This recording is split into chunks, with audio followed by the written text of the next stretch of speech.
မိတ်ဆွေတို့အနေနဲ့ကြုံဖူးကြလားမသိဘူးကိုကတစ်ခုခုပေါ့နော်ဒီဘာသာရပ်တစ်ခုခုပဲဖြစ်ဖြစ်အကြောင်းအရာတစ်ခုခုပဲဖြစ်ဖြစ်သင်ယူလေ့လာတဲ့အချိန် research လုပ်တဲ့အချိန်မှာကိုကအထူးသဖြင့် self study လုပ်တဲ့လူဆိုပို့ပြီးတော့သိတာပေါ့နော်ကိုက internet ပေါ်မှာဒီတစားလိုက်ရှာနေပြီးတော့သင်ယူရင်းနဲ့နောက်ဆုံးခေါင်းထဲမှာဘာမှမချမ်းခဲ့တာမျိုးပေါ့နော်အကြောင်းအရာတစ်ခုကို research လုပ်တယ်ဆိုလို့ရှိရင်လည်းဒီ internet ပေါ်ကအချက်လက်တွေအများကြီးလိုက်ဖတ်ရတာတွေဒီ research paper တွေလိုက်ဖတ်ရတာတွေအချိန်အများကြီးကုန်တယ်ပေါ့နော်ဒီနေ့မှာတော့ကျွန်တော်ကဒီအခက်အခဲတွေအားလုံးကိုဖြေရှင်းပေးနိုင်မယ့် AI tools တစ်ခုနဲ့မိတ်ဆက်ပေးမှာဖြစ်ပါတယ်။သူကတော့တော်တော်များလည်းသိကြမယ်ထင်ပါတယ် Google ကထုတ်ထားတဲ့ notebook calendar ပေါ့နော်။ဒါဆိုလို့ရှိရင်မေးစရာတစ်ခုရှိမယ်ပေါ့နော်။သူကရိုး AI နဲ့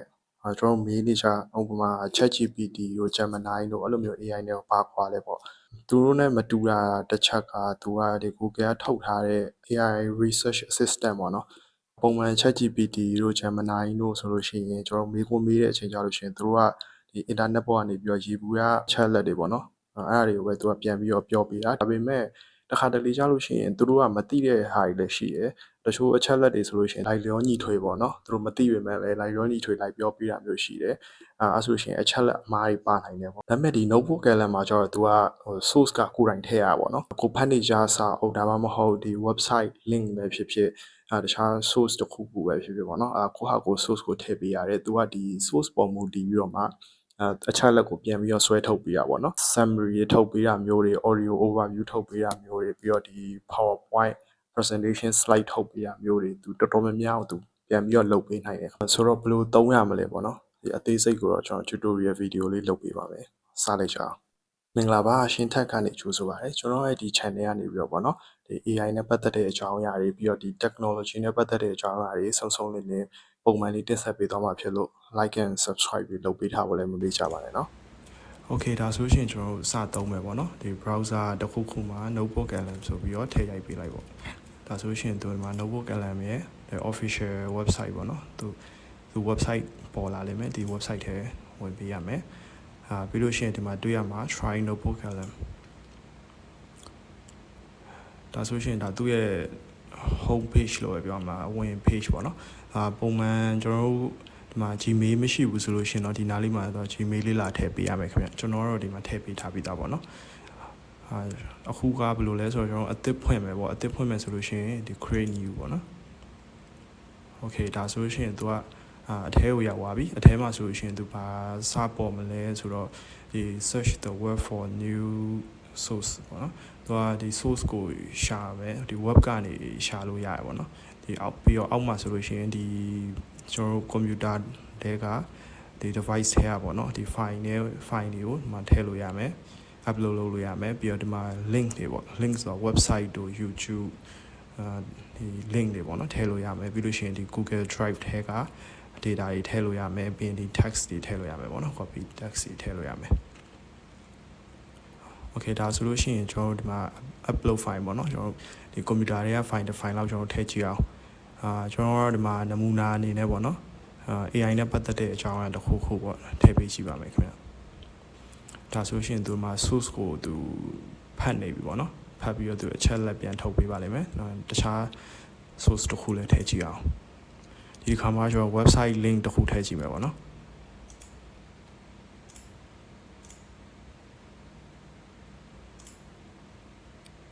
ပြီးလို့ရှိရင်ဒီမှာ YouTube link တစ်ခုထည့်ကြည့်ပါမယ်ထပ်ပြီးတော့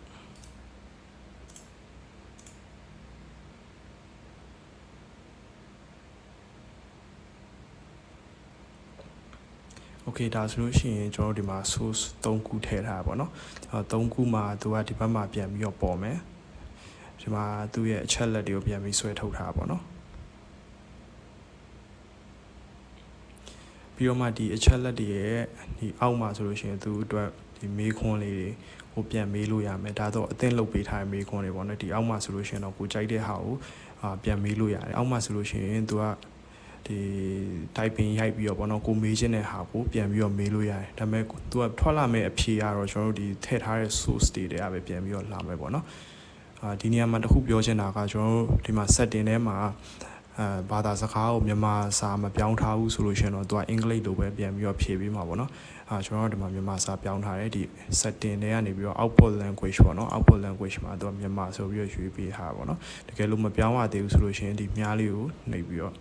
ဒီမှာပြန်ပြောင်းပေးလို့ရတယ်သူကအပေါ်မှာဆိုလို့ရှိရင်တော့ဘာသာစကားရအမျိုးမျိုးရှိမယ်ပေါ့နော်ကျွန်တော်ကမြန်မာကိုရွေးထားပါတယ်သူကအင်္ဂလိပ်လိုမေးလို့ရှိရင်တော့မြန်မာလိုပြန်ထွက်မှာပေါ့နော်ဒါဆိုလို့ရှိရင်ဒါဆိုကျွန်တော်ဒီအောက်မှာတစ်ခုခုမေးကြည့်မယ်နော်โอเคဒါဆိုလို့ရှိရင်ကျွန်တော်ဒီမှာနမူနာအနေနဲ့ပေါ့နော်မေးပေးထား AI တွေအစားမထိုးနိုင်တဲ့အလုပ်တွေကဘာတွေလဲပေါ့ကျွန်တော်တစ်ချက်မေးကြည့်လိုက်မယ်ဒါတော့သူပြန်ဆွဲထုတ်နေတာပေါ့နော်အချက်လက်တွေပြန်ဆွဲထုတ်နေတယ်ဒါဆိုရှင်သူ့ရဲ့အဖြေပြန်ပါလာပြီပေါ့နော်ဒါတော့ဒီအဖြေတွေကတော့ဒီ source တွေကပဲသူပြန်ပါဖြစ်ပါတယ်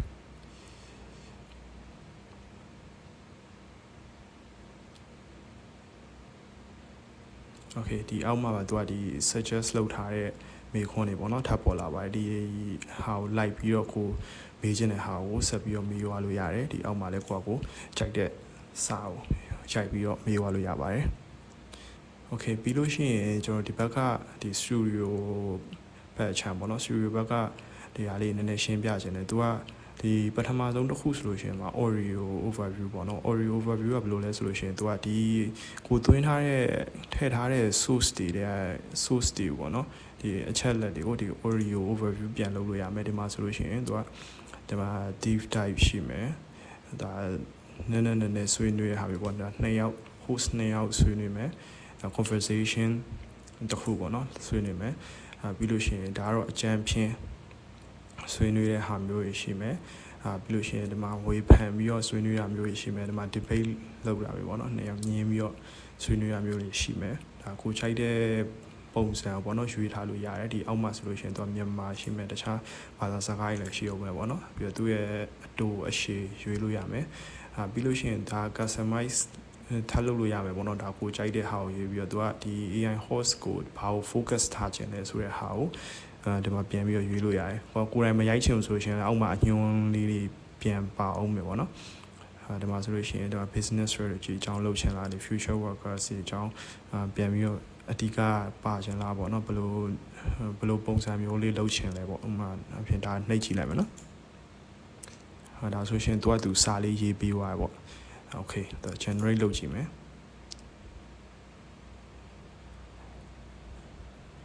ဒါကတော့ဒီထုတ်ထားတဲ့ audio overview တစ်ချက်ကြည့်လိုက်အောင်ကားတစ်စီးကိုတနားရီမှ120လောက်အချိန်ပြင်းတဲ့မောင်းနေရင်ရုတ်တရက်ရှေ့မှာဗာမဲ့မသိရတဲ့မျိုးရင်းတွေပုံဆဲလာတဲ့အချိန်မျိုးကိုမြင်အောင်ကြည့်လိုက်ပါရှင်တော်လေးစိတ်ကချားကြပြီဗျာဟုတ်တယ်ခြေရာခံစရာလမ်းကြောင်းလည်းမရှိတော့ဘူးဒါပေမဲ့ကားရှင်ကလည်းရှော့လို့မရဘူးဆိုရင်ဘယ်တော့တောင်ရင်ဓမ္မမှာဖြစ်ရမယ်ပေါ့ဒါပေါ့ဗျာဆိုတော့ AI လုံခြုံရေးဆိုင်ရာကျွမ်းကျင်သူဒေါက်တာရိုမန်ညမ်စီကတော့ကျွန်တော်ဝင်ရောက်နေတဲ့အလွန်ရွယ်ညာတဲ့ AI ကြီးကြည့်ဖို့အဲ့လိုအခြေအနေမျိုးနဲ့တင်စားထားပါတယ်ရှင်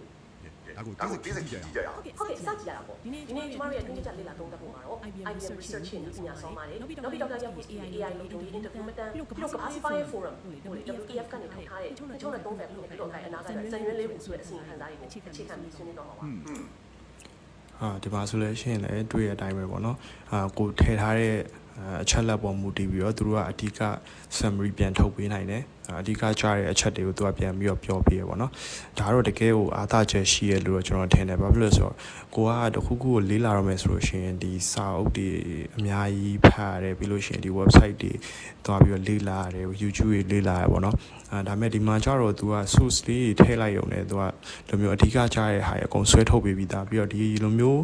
လူနှစ်ယောက်ပြောတဲ့ podcast ပုံစံမျိုးကိုကနားထောင်တဲ့အတွက်ကိုယ့်ရဲ့အုံနောက်ထဲမှာလည်းဒါဆွဲပြီးကြံခဲ့စေနိုင်တယ်ပေါ့နော်Okay audio ပြီးတော့ဒီဘက်မှာ video ပုံစံမျိုးလေးလည်းရှိရခင်ဗျနားထောင်ကြည့်လိုက်အောင်နော်ကဲအားလုံးပဲမင်္ဂလာပါကမ္ဘာစီးပွားရေးဖိုရမ် WEF ရဲ့စီရင်ခံစာကိုအခြေခံပြီးတင်ဆက်ပေးမယ့်ဒီလေ့လာသုံးသပ်ချက်ကနေကြိုဆိုလိုပါတယ်ဒီပညာတွေကကျွန်တော်ထင်ထားတာချက်ကိုအများကြီးပုံမြန်တိုးတက်လာနေတာပါဒါကြောင့်လောကခွင့်တွေကလည်းမကြခင်အကြီးကျယ်ပြောင်းလဲလာတော့မှာဖြစ်ပါတယ်ကဲ2030ပြည်လုံသားစေကွန်မှာကျူးတွင်လာရမယ့်အပြောင်းလဲတွေကိုစက်ကြကြိုတင်ခန့်မှန်းနိုင်ဖို့ဒီကြောင်းရကိုစတင်လေ့လာကြည့်လိုက်အောင်စဉ်းစားကြည့်အောင်အနာဂတ်2030ခုနှစ်ရဲ့ AI ပညာတွေအတွက်လက်ရှိလုပ်ငန်းခွင်ကတကယ်ရောအဆင့်သင့်ဖြစ်နေပြီလား ဒါအခုဆိုရင် FIC တွေရဲ့ ပုံဖွဲ့တွေကြာမှာအတော်လေးကိုစိုးရိမ်ပူပန်နေရတဲ့ကိစ္စဖြစ်လာနေပါပြီနီးပညာကမျောလင်းထားတာထက်ပိုမြန်မြန်ရောက်လာနေတာကိုဒီကိန်းဂဏန်းလေးကိုကြည့်လိုက်ပါ54.3ရခိုင်တော့တော်တော်လေးများတယ်နော် ဒီမှာဆိုလို့ရှိရင်လည်းသူကဒီအရေးကြီးတဲ့အချက်လက်တွေနဲ့ပေါ့နော်သူကဗီဒီယိုဆိုပေမဲ့ဒါတော့ presentation slide နဲ့ပို့ပြီးတော့ဆင်တယ်လို့ပြောလို့ရတယ်ပေါ့နော်လုံးမှာတခုခု presentation လောက်ခံနေဆိုလို့ရှိရင်တော့မှဒါလေးကိုထည့်ပြီးတော့သုံးလို့ရတယ်လို့ထင်တယ်ခင်ဗျ Okay အခုဆိုလို့ရှိရင်ကျွန်တော်လှုပ်ထားရည်လည်းရပြီဆိုတော့ကျွန်တော်တစ်ချက်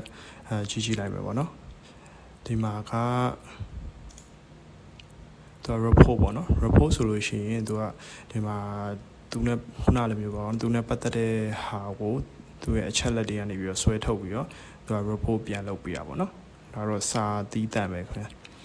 စာတီးတန့်သူရဲ့အချက်လက်တွေပါမယ်ဒီမှာဆိုလို့ရှိရင်လုပ်ငန်းခွင်အစားထိုးမှုလုပ်ကိုင်တဲ့ဖန်တီးမှုအမြတ်ဆုံးမျှော်မှန်းချက်ဒါသူနဲ့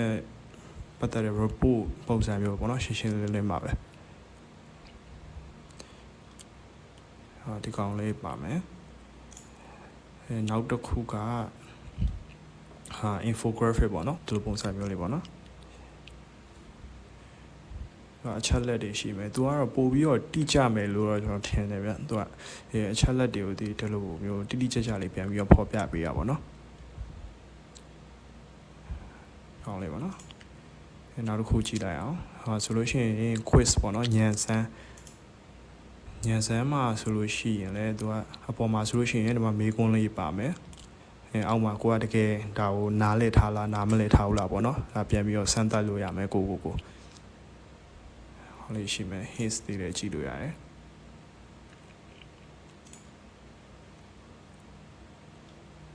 Okay ပြီးရင်နောက်တစ်ခုကသူ flash card ပေါ့နော် flash card ဆိုလည်းအဲ့လိုပဲခုနကလိုမျိုးဒီဘာသာစကားလေးလာနေတဲ့လူပဲဖြစ်ဖြစ်တခုခုမှတ်ရလွယ်စေခြင်းတယ်ဆိုလို့ရှိရင်တော့ဒီလိုflash card လေးနဲ့ဆိုလို့ရှိရင်ပို့ပြီးတော့အဆင်ပြေပါတော့။မျိုးလေးပါနော်။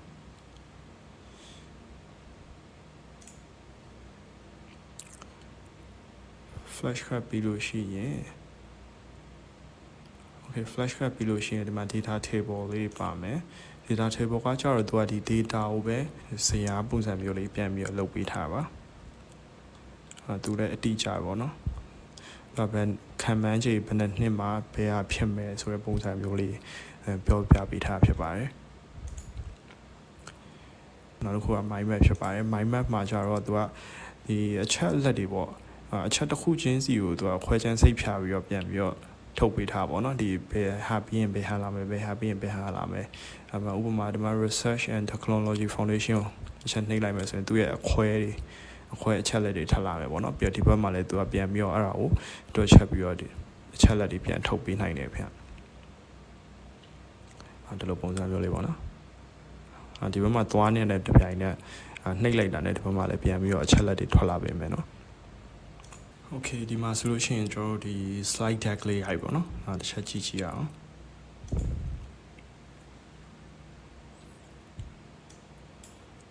slide deck မှာဆိုလို့ရှိရင်တော့ကျွန်တော်တို့ဒီPowerPoint လိုမျိုးဒီ presentation လုပ်တဲ့ပုံစံမျိုးလေးပေါ့နော်သူသေချာလေးပြပေးထားပါတယ်ဒီမှာဆိုရှင်မဟာဗျူဟာမြဝတီတာညင်တူနဲ့2030အနာဂတ်မှာဘာတွေဖြစ်လာမလဲဆိုတော့ကြိုတင်သုံးသပ်တဲ့သဘောပေါ့နော်သူ slide တစ်ခုချင်းစီနဲ့ဟိုသေချာလေးရှင်းပြပေးထားရပါတော့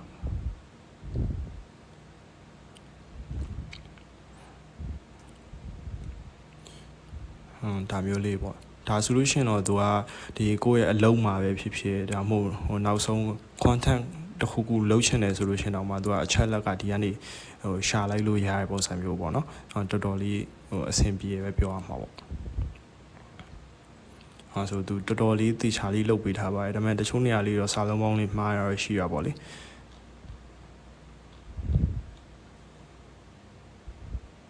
โอเคဒါကတော့ဒီဘက်ကစတူဒီယိုဘက်အချမ်းပေါ့နော်ဒါအကုန်လုံးကျွန်တော်ရှင်းပြပေးသွားဖြစ်ပါတယ်ပြီးတော့ဒီမှာကိုသိချင်တဲ့ဟာတွေထပ်ပြီးတော့ရှိသေးရဆိုလို့ရှိရင်လည်းသူကကြိုက်တဲ့လောက်ပေါ့နော်ထပ်ပြီးတော့မေးလို့ရတယ်ဒီဘက်မှာဆိုလို့ရှိရင်ခံမှန်းမေးခွန်းလေးလည်းသူတို့ထည့်ပေးထားရပေါ့နော်ဟိုမှာကိုမေးတဲ့ဟာဆိုလို့ရှိရင်သူတို့က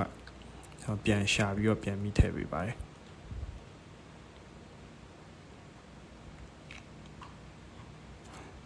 ဒါမျိုးပေါ့နော်အချက်လက်ကတော့သူပြန်ဖြေတဲ့အဖြေကတော့ကိုထည့်ထားတဲ့ source ပေါ်မူတည်ပြီးတော့အချက်လက်ကပိုကောင်းနိုင်တယ်ဆိုးနိုင်တယ်ပေါ့နော်ဒါကတော့ကိုသေချာထည့်ပေးဖို့လိုတယ်ကျွန်တော်ကတော့ဒီမှာစမ်းပြထားတဲ့အတွက်ပေါ့နော်ဒီ source ကတော့3ခုပဲထည့်ပေးထားတယ်ဒါပေမဲ့မိတ်ဆွေတို့ကြိုက်တော့လောက်ထည့်လို့ရပါတယ် free version ဆိုလို့ရှိရင်တော့သူကအခု90လောက်ထိထည့်လို့ရတယ်လို့တော့ချားတယ်ခင်ဗျ Okay အခုကတော့ဒီ notebook LM ပေါ့နော်အသုံးပြုနေကျွန်တော် tutorial လေးနဲ့အခြေခံရှင်းပြပေးရဖြစ်ပါတယ်နောက်လာမယ့် video တွေမှာလည်းကျွန်တော်တခြား AI tools သုံးတဲ့အပိုင်းလေးတွေပြီးတော့ဒီ technology အကြောင်းလေးပေါ့နော်နီးပညာနဲ့ပတ်သက်တဲ့ဘုသူတာလေးကျွန်တော် sharing လုပ်ပေးသွားမှာဖြစ်တဲ့အတွက်စောင့်မျှော်အားပေးကြပါအောင်เนาะကျေးဇူးတင်ပါတယ်ခင်ဗျ